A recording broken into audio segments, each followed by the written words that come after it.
ఈ రోజు ఈ వీడియోలో డబుల్ స్మార్ట్ అనే సినిమా గురించి మాట్లాడుకుందాం. పూరి జగన్నాథ్ డైరెక్షన్ లో రామ్ పోతినేని, కావ్య తాపర్ లీడ్స్ గా వచ్చిన science fiction mass masala movie ఇది. ఈ సినిమా స్టోరీ ఏంటి, దాని మీద నా ఒపీనియన్ ఏంటి అనేది ఇప్పుడు తెలుసుకుందాం పదండి. ముందుగా ఈ సినిమా స్టోరీ ఏంటంటే, ఈ సినిమాలో బిగ్ బుల్ అనే ఒక మాఫియా డాన్ విదేశాల్లో ఉంటూ ఇండియాలో illegal weapons, human trafficking, drugs, gutka, pan masala అంటూ అడ్డమైన ఇల్లీగల్ బిజినెస్ లన్నిటినీ వెనకుండి నడుపుతూ ఇండియాకి పెద్ద తలకాయ నొప్పిగా మారతాడు. ఇక ఇండియన్ రా ఏజెన్సీ బిగ్ బుల్ ని అడ్డుకోవడానికి, పట్టుకోవడానికి విశ్వ ప్రయత్నాలు చేస్తూ ఉంటది.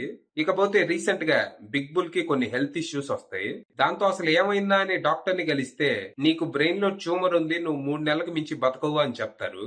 దాంతో బిగ్ బుల్ కుంగిపోతాడు. రానున్న రోజుల్లో ఎన్నో విధ్వంసాలు చెయ్యాలి, ఎంతో మందిని చంపాలి, ఎన్నో అన్యాయాలు చెయ్యాలి అని నేను కలలు కంటే ఇప్పుడు నా జీవితం ఇలా అర్ధాంతరంగా ముగిసిపోబోతుంది అని బాధపడతాడు. ఇప్పుడు ఏం చెయ్యాలా, దీని నుంచి ఎలా బయటపడాలా అని ఆలోచిస్తుంటే తనకి మెమొరీ ట్రాన్స్ఫర్ గురించి తెలుస్తుంది. తన మెమరీస్ అన్నిటిని ఒక మైక్రోచిప్ లో కాపీ చేసి అది వేరే మనిషి బ్రెయిన్ లో ఇంప్లాంట్ చేస్తే చావు నుంచి తప్పించుకోవచ్చని. అంతేకాదు, తన బాడీ ముసలిదైపోయిన ప్రతిసారి తన మెమరీస్ ని కాపీ చేసి వేరే యంగ్ బాడీలోకి మార్చుకుంటూ పోతే ఇమోర్టల్ గా ఎప్పటికీ బతికే ఉండొచ్చు అని తెలుసుకుంటాడు. ఆల్రెడీ ఇలాంటి మెమొరీ ట్రాన్స్ఫరే ఇండియాలో ఇస్మార్ట్ శంకర్ అనే వ్యక్తికి జరిగిందని తెలుసుకొని తన మెమొరీని కూడా శంకర్ లోకే ట్రాన్స్ఫర్ చేయాలని డిసైడ్ అయ్యి బిగ్ బుల్ ఇండియా వస్తాడు.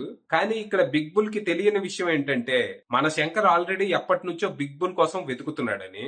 తను కనపడితే నరికేద్దాం అనేంత కసితో ఉంటాడు శంకర్. అలాంటిది స్వయంగా బిగ్ బులే శంకర్ ని వెతుక్కుంటూ వస్తే తర్వాత ఏం జరిగింది, అసలు శంకర్ బిగ్ బుల్ కోసం ఎందుకు వెతుకుతున్నాడు, కారణం ఏంటి, ఇద్దరి మధ్య ఉన్న రిలేషన్ ఏంటి, ఇంతకీ బిగ్ బుల్ అనుకున్నట్టు తన మెమరీస్ ని శంకర్ లోకి ట్రాన్స్ఫర్ చేశాడా లేదా, చివరికి ఏమైంది అనేది మీరు సినిమా చూసి తెలుసుకోవాలి.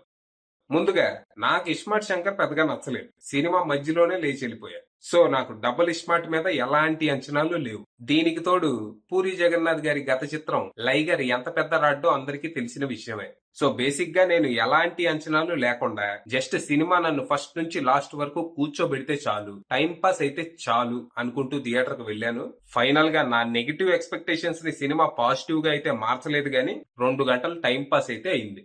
ఈ సినిమాలో ఉన్న అతిపెద్ద ప్లస్, ఏకైక ప్లస్ ఇస్మార్ట్ శంకర్ గా రామ్ పోతినేని పర్ఫార్మెన్స్. తన డైలాగ్ డెలివరీ గానీ, మేనరిజమ్స్ గానీ, డాన్సులు గానీ, ఫైట్లు గానీ అన్ని చాలా బాగా వర్కౌట్ అయినాయి. పూరి జగన్నాథ్ గారు ఆ క్యారెక్టర్ వరకు ఎక్కడ కాంప్రమైజ్ కాకుండా రాసుకున్నట్టు ఉన్నారు.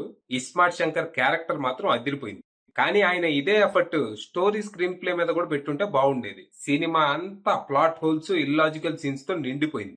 ఇస్మార్ట్ శంకర్ తెర మీద ఉన్నంత వరకు మిగిలిన వాటి గురించి మనం పెద్దగా పట్టించుకోం, సినిమాని ఎంజాయ్ చేస్తాం అంతే. కానీ ఎప్పుడైతే ఫోకస్ శంకర్ మీద నుంచి కథ మీదకి షిఫ్ట్ అవుతుందో, ఇది స్క్రీన్ ప్లేనా, ఇదో కథ, మేము నమ్మాలి, యాక్సెప్ట్ చెయ్యాలి, వరాని అని అనిపిస్తుంది. అంత నాసి రకంగా ఉన్నాయి. కథా కథనమే అంతంత మాత్రంగా కూడా లేదు అనుకుంటే, సినిమాలో కొన్ని ట్విస్ట్లు ఉంటాయి. అసలు పోకిరి లెవెల్ ట్విస్ట్లు 2 ఉన్నాయి దీంట్లో. జనరల్ గా ట్విస్ట్ అంటే ఆడియన్స్ షాక్ అవ్వాలి, ఏం ట్విస్ట్ ఇచ్చాడు రా అని. కానీ ఈ సినిమాలో ట్విస్ట్లు ఆడియన్స్ ని ఎదవల్ని చేసేలా ఉన్నాయి.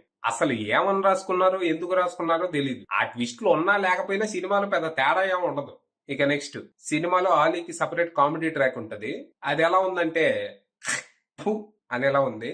ఆలీ వేసే జోకులకి మనకి నవ్వు రాకపోగా విరక్తి వస్తుంది. అసలు ఈ మధ్య మన పూరి జగన్నాథ్కి ఏమైందో ఏమో మరి. ఆయన కథలు తొందరగా రాస్తాడు, సినిమాలు తొందరగా తెస్తాడని అందరికీ తెలుసు. అసలు 4 రోజుల్లో కథ రాయకపోతే ఏమి, 2 నెలలు టైం తీసుకోవచ్చుగా. టైం తీసుకుంటే కథలో ఉన్న లోపాలు, గీపాలు బయటపడతాయి. అప్పుడు వాటిని సరి చేసుకోవచ్చు. ఏందో మరి ఆత్రంగా సినిమాలు తీసేయాలని.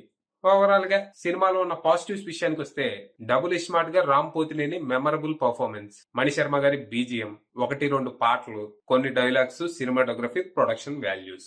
ఇక నెగటివ్స్ విషయానికి వస్తే story, screen play, comedy, editing, direction.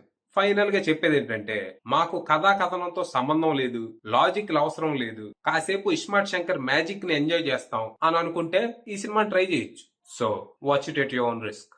అది విషయం.